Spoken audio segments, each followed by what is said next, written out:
Iktar minn 3 miljun euro ġew allokati mill-Gvern lil kunsilli lokali madwar Malta u Għawdex biex jgħinuhom iwettqu proġetti fil-lokalitajiet tagħhom.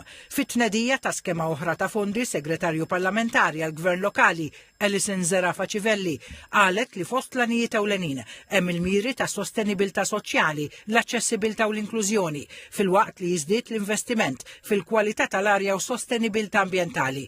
Qalet li l-iskema tmur jitfit ma' Viżjoni Malta 2050. Daqstan dan ifisser 3 miljun euro u aktar investiti fil-familji Maltin u Għawċin permezz ta' proġetti u inizjattivi li l-Kunsilli Lokali se jkunu qegħdin joħolqu biex ikollna komunitajiet aktar b'saħħithom, lokalitajiet iżbaħ u aħjar, familji li jgħixu kwalità ta' ħajja aħjar.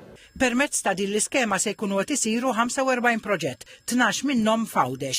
Il-proġetti jikkonsistu mill-iżvilupp u sosten ta' spazji miftuħa, tisbieħ, infrastruttura ġdida u iżjed xogħlijiet li minnhom mistennija jibbenefikaw ir-residenti. Permezz ta' dawn il-fondi bħala Kunsill qed naraw li ninvestu fi triq Zarendalli biex intejbu l-infrastruttura tagħha u tkun spazju miftuħ ieħor kemm għar-residenti kif ukoll għal dawk li jżuruna fil-lokalità tagħna. Fisem il-Kunsill Lokali tax-Xajra ingħatajna fondi sabiex nixtru van biex intejbu l-kwalità ta' ħajja aħjar lir-residenti.